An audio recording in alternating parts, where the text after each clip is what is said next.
96 সালের সংসদে আমার মা সংরক্ষিত আসন থেকে টাঙ্গাইলের মহিলা সদস্য ছিলেন আওয়ামী লীগের থেকে, এবং আমি খুব কাছের থেকে দেখেছি ওনাদের কাজের ক্ষেত্রে কি সমস্যা। প্রথমত হলো রাজনৈতিকভাবে ওনারা হীনমন্যতায় ভোগেন। এটা রাজনৈতিকভাবে হীনমন্যতার ভিতরে থাকেন, কারণ ওনাদের অনেকেরই সাংগঠনিকভাবে কোনো অবস্থান থাকে না। অনেক সময় বাইরে থেকে সামাজিকভাবে ওটা প্রতীকী অর্থে ওনাদের বিভিন্ন সময় নির্বাচনে অংশগ্রহণ করানো হয়েছে। সাম্প্রতিককালে নারীদের বিষয়ে, বিশেষ করে নারী কমিশনের রিপোর্ট প্রকাশ হওয়ার পরে যে ধরনের প্রতিক্রিয়া হয়েছে তার অনেক কিছুই অনভিপ্রেত ছিল। সেই রকম একটি প্রেক্ষিতে আপনারা আজকে নারী প্রতিনিধিত্ব সংসদে ব্যাপারে যে আলোচনাটা আহ্বান করেছেন এটা খুবই প্রাসঙ্গিক এবং সময়োপযোগী বলে মনে করি। সেহেতু আমি এটাকে শুধুমাত্র সংবিধানের আওতায় কিভাবে নারীদের প্রতিনিধিত্ব বাড়ানো যায় সেইভাবে দেখি না। আমি বৃহত্তর পরিসরে বাংলাদেশে এই মুহূর্তে নারী কেন্দ্রিক যে বিতর্কগুলো হয়েছে, বিশেষ করে যেই নারী কমিশনের সাহসী রিপোর্টের পরে, তাহলে সেই প্রেক্ষিতে এটাকে দেখার এবং সেই জন্য আপনাদের অভিনন্দন এবং ধন্যবাদ জানাচ্ছি আর কি। এটি একটি অত্যন্ত প্রাসঙ্গিক বিষয় এবং এটার দুই তিনটি বিষয় আঙ্গিক আছে আপনারা এই মুহূর্তে দেখেছেন। একটি আছে দলের পক্ষ থেকে মনোনয়নের বিষয়টি, এবং এটি করা তুলনামূলকভাবে সহজ। এটা অবশ্যই করা দরকার এবং আরপিও সংশোধনের মাধ্যমে এটা করা সম্ভব, এবং এটাকে কার্যকরী করার জন্য কি ধরনের ব্যবস্থা হতে পারে নির্বাচন কমিশনের পক্ষ থেকে, এটা একই সাথে চিন্তা করার বিষয় আছে। কারণ যদি ঠিক মতো না দেওয়া হয় তাহলে সেই ক্ষেত্রে আপনি সেই দলের উপরে কি ধরনের অভিশংসন আনবেন সেটাও কিন্তু পরিষ্কার করতে হবে আর কি। ওইটা কিন্তু পরিষ্কার নাই। ওটার ফলে কি পুরো দলই অংশগ্রহণ থেকে বঞ্চিত হয়ে যাবে, নাকি নির্দিষ্ট সীমানাতে হবে ইত্যাদি, এইটা একটা বড় বিষয় আছে। এইটা করা সহজ, এটা অবশ্যই করতে হবে। দ্বিতীয় একটি বিষয় আমার মনে হয় সাধারণভাবে ঐক্যমত্য বিরাজ করে, সেটা হলো নারীদের আপনি যতজনকেই দেন না কেন তাদের অবশ্যই প্রত্যক্ষ ভোটে নির্বাচিত হতে হবে। এই দ্বিতীয় একটি বিষয়ের প্রতি আমার মনে হয় যে পরিষ্কারভাবে আমাদের ঐক্যমত্য আছে এবং সেইটার ব্যাপারে, এবং সেখানে যখন ভোটটা হবে এটা নারী পুরুষ নির্বিশেষে ভোট দেবে, এবং সে শুধুমাত্র নারীর প্রতিনিধিত্ব করে না, তাকে খণ্ডিত প্রতিনিধিত্ব না দিয়ে তাকে পূর্ণাঙ্গ প্রতিনিধিত্বের অংশ হিসেবে সমগ্র জনগণের পক্ষ থেকে তাকে ভোট দেওয়ার অধিকার দিতে হবে।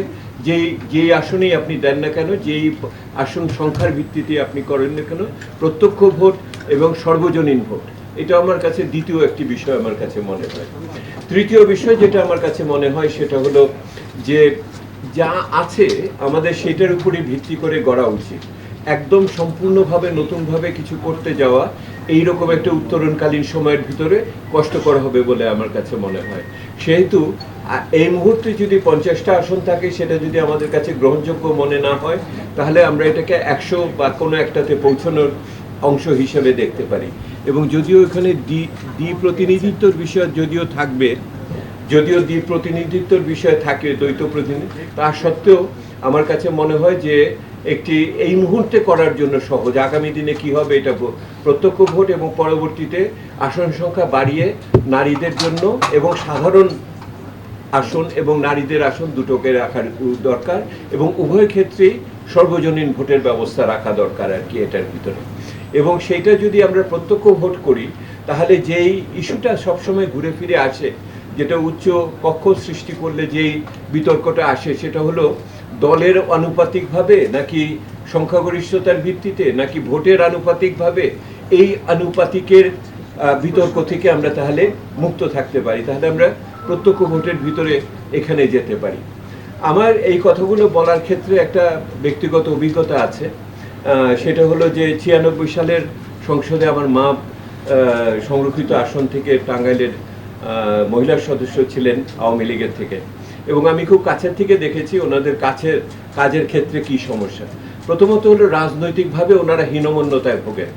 এটা রাজনৈতিকভাবে হীনমন্যতার ভিতরে থাকেন, কারণ ওনাদের অনেকেরই সাংগঠনিকভাবে কোনো অবস্থান থাকে না। অনেক সময় বাইরে থেকে সামাজিকভাবে ওটা প্রতীকী অর্থে ওনাদের বিভিন্ন সময় নির্বাচনে অংশগ্রহণ করানো হয়েছে। দ্বিতীয়ত যেটা দাঁড়িয়েছে সেটা হলো গড়ে তিনটি থেকে চারটি আপনার সংসদীয় এলাকাকে ধরে একজন নারী সংসদ দাঁড়ায়, তাহলে মাথা পিছু নাগরিক গড় পিছু ওনাদের মনোযোগ দেওয়ার সুযোগ অত্যন্ত কম থাকে এবং প্রত্যক্ষ সেই যোগাযোগগুলো অনেক সীমিত হয়ে যায়। তৃতীয়ত, ওনাদের যে আর্থিক ব্যবস্থা এবং বরাদ্দগুলো থাকে সেগুলি প্রথমত হলো কম দেওয়া হয় এবং ওনারা সেহেতু দ্বিতীয় শ্রেণীর সংসদ সদস্য হিসেবে বিবেচিত যেহেতু হয় অনেক ক্ষেত্রে, এবং একই সাথে যেই অংশ দেওয়া হয় সেটাও 3টি সংসদীয় এলাকার জন্য ওনাকে খরচ করার ব্যাপারে থাকে। এটা খাবিখাট জিনিস অথবা স্কুল কলেজ ইত্যাদি মন্দির মসজিদে টিকে দেওয়ার ক্ষেত্রে সেগুলিও আর্থিকভাবে সেইভাবে থাকে না। এবং যেহেতু ওনাদের কোনো রাজনৈতিকভাবে অবস্থান নেই, সেহেতু আপনারা যতই আপনারা সংসদীয় মানে ভাবে আমরা প্রতিনিধিত্বের কথা বলি কেন, ওনাদের যদি দলীয়ভাবে অবস্থান শক্তিশালী না থাকে তাহলে কিন্তু ওনারা রাজনৈতিক এই সুযোগকেও কিন্তু ঠিক মতো করে ব্যবহার করতে পারেন না। আমি সেটা নিজের কাছের থেকে দেখেছি। আমি একটা শেষ কথা বলে শেষ করি, এটা কিছুটা একটু সমালোচনামূলক শোনা যাবে।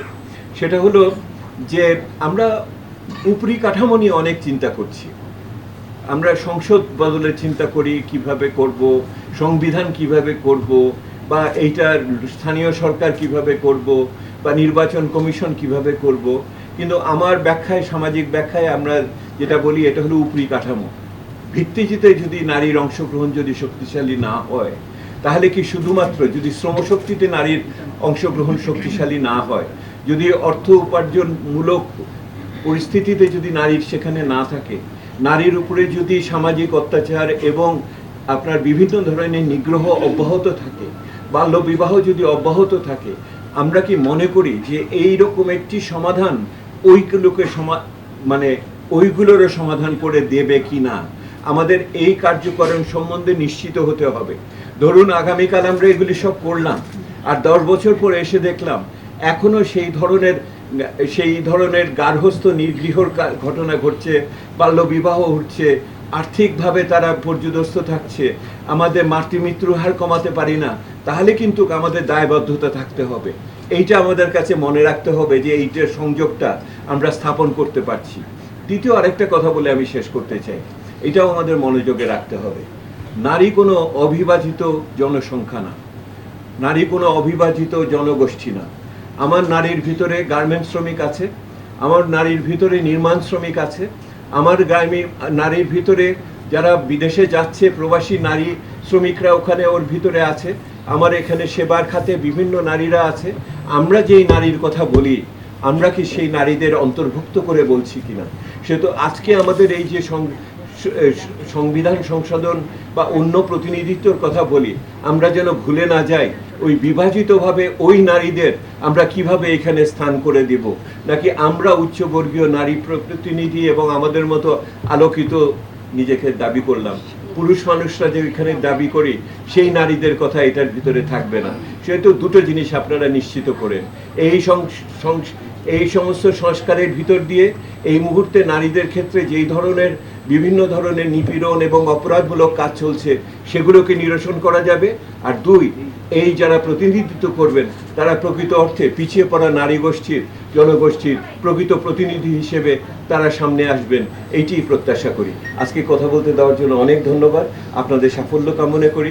আমরা সকলে একত্রিতভাবে জয়যুক্ত হব এই ভরসা রাখি। ধন্যবাদ। নারীর রাজনীতিতে প্রতিনিধিত্ব নিশ্চিত করতে হবে এবং এই যাবৎকালে যে ধরনের পুরুষতান্ত্রিক রাজনৈতিক কাঠামোর মধ্যে আমরা আছি, মানে নারী রাজনীতিতে প্রতিনিধিত্ব করতে পারবে সে তার যোগ্যতা নাই, এটা নিয়ে আমার মনে হয় প্রশ্ন করার কোনো মানে অবকাশই নেই। কিন্তু আমরা জানি যে যে ধরনের রাজনৈতিক পরিবেশের মধ্যে নারীরা রাজনীতি করে, এত মানে যেখানে টাকার খেলা, কি বলে পুরুষতন্ত্রের সাথে নানা ধরনের ধাক্কাধাক্কির খেলা, ব্যানারে জায়গা নেওয়ার খেলা, এগুলো মানে খেলার চেয়েও মানে সংগ্রাম বা স্ট্রাগল কথাটা আমরা বলতে পারি আর কি। সেই জায়গা থেকে অনেকে বলতে পারে যে এই সময় এসে কেন আমরা নারীর জন্য আলাদা স্পেস চাচ্ছি, নারীর জন্য সংরক্ষণ চাচ্ছি। স্পেস এই কারণে চাচ্ছি যে নারীরা ইতিমধ্যে যে সমস্ত জায়গায় গেছে তারা মানে প্রমাণ করেছে যে তারা প্রশাসন চালাতে পারে, তারা রাজনীতি চালাতে পারে, তারা শিক্ষা প্রতিষ্ঠান চালাতে পারে, সব জায়গায় এটা আসলে একটা প্রমাণিত সত্য। তো সেই জায়গা থেকেই বিষয়টা হচ্ছে যে তার স্পেস দরকার, আর রাজনীতিতে নানা কারণে তার স্পেসটা হচ্ছে প্রতিবন্ধকতার মুখোমুখি হচ্ছে।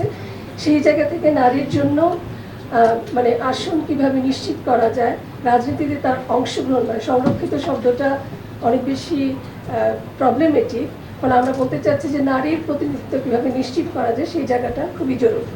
সেই জায়গাতে একটা পদ্ধতি ছিল হচ্ছে সংরক্ষিত আসন, এবং যেটাতে কোনো ইলেকশন ছিল না।